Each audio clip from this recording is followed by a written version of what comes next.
All right, moving on. We're joined in studio by FAWU General Secretary Katishi Masemola.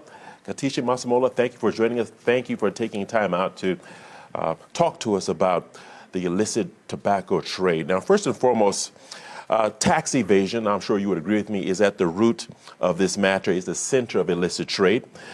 From my research between 2010 and 2016, more than 27 billion rand was lost to fiscus. Now, my question to you is that if this is true and the figures are not inflated, why is there not a total shutdown of illicit trade? Well, your question, it's a question we've been asking, the authorities. And that's why we're marching today to the National Treasury, having marched to SARS earlier this year, the 6th of March, to demand that SARS must begin to clamp down on illicit trade, to enforce the law, to increase inspections. Now that that has not been somewhat successfully done, we thought it's prudent to then approach the political leadership under which SARS falls, the National Treasury, the Minister of Finance, and get him to intervene, especially after a report was issued that per annum it could be 7 billion rands that the fiscus is losing. And this follows the increase of VAT from 14 to 15%. Well, not only is it 7 billion rand a year, we're talking about jobs, and when we talk of the money that's being lost, that's resources that could have gone to education, health, and of course law enforcement. Still, the question is, why isn't there a sense of urgency on behalf of the government?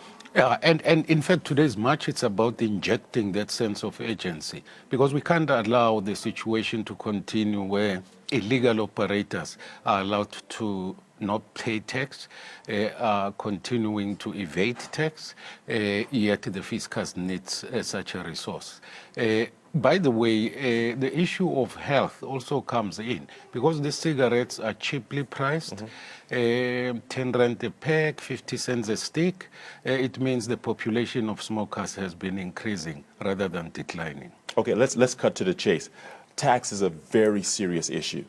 So what is SARS doing about it? What is SARS doing to combat the fight against illicit trade? Well, when we marched to SARS earlier this year, they actually responded to our memorandum of petition, indicating that they are doing a lot of hard work in clamping down on illicit traders.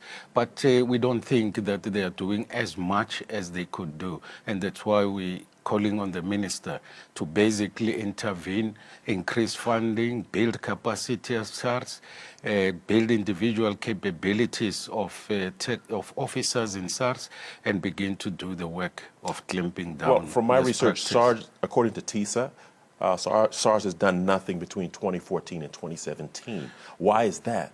Well, your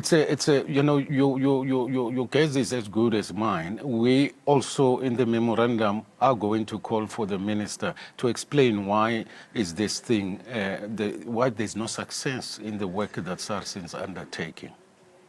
Well, I'm somewhat of a conspiracy theorist, but why is it that the cigarette authorities are at loggerheads with the government?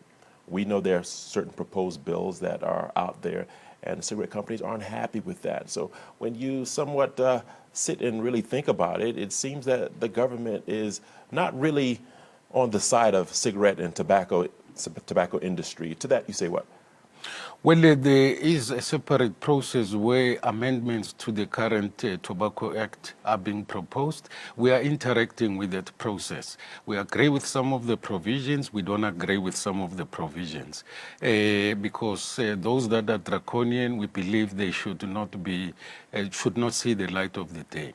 But the issue of illicit trade is a separate process, and we think that it's an issue of law enforcement, really, more than anything. As the laws currently exist, we believe SARS must ensure compliance. Okay, and you believe your march will do what? Well, we believe that our march will firstly raise the levels of consciousness. But I believe this is, you've marched 3 times. correct? Well, this is the second march well, the third march, because the first march was to the European Union on the issue of poultry. So we will continue to march if we don't get positive results from government. Okay, and what can you tell your viewers? We spoke about the damages of illicit trade. We've highlighted it earlier in my first two questions. What is it about illicit trade that you think that the vast majority of citizens in South Africa don't understand?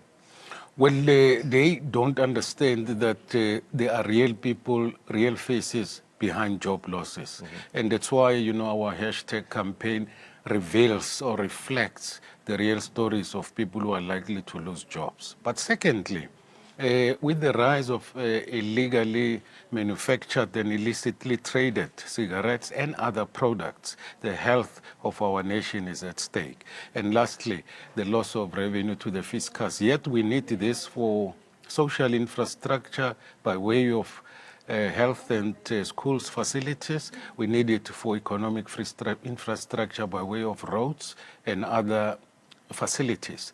So we are desperate to get everybody to pay their dues, to pay tax. And this much, it's about that. Okay, looking forward, can you paint an ideal picture of what you feel government should do, when they should do it, and finally, would you be optimistic at the final result? I think the two basic steps that government can do is, one, to basically criminalize the sale of cigarettes below the minimum collectible tax. Because anything you sell under what you expected to pay, it's illicit. It means you didn't pay tax. Two, to basically rate the factories and other operations of people that they may know that they are not complying with the tax laws, and basically get them, to the cleaners, legally speaking. Okay, and before I let you go, it's not all about the tobacco industry. Could you list some other products that fall under the concern of illicit trading? Illicit economy in this country, it's rife. I mean, from pharmaceutical products such as Vicks and Zambac, Panado and Grandpa, up to, white spirits, fishing species of lobster and abalone, the poultry, the chicken that is being dumped into this country. It's just a wide range of products that are illicitly traded. Chicken too? I didn't know about that. Yeah, because, the chicken that comes from Europe, originally from Brazil, frozen, defrozen, repackaged again. When it enters here, we are not sure if the quality of such a chicken is good for human consumption. All right, Casita Masemola, the General Secretary for FAWU, thank you for your information. Thank you for taking time to speak to us, and hope to speak to you soon. We will be following this story closely on Afro Worldview. Thank you very much, sir. Thanks for having us.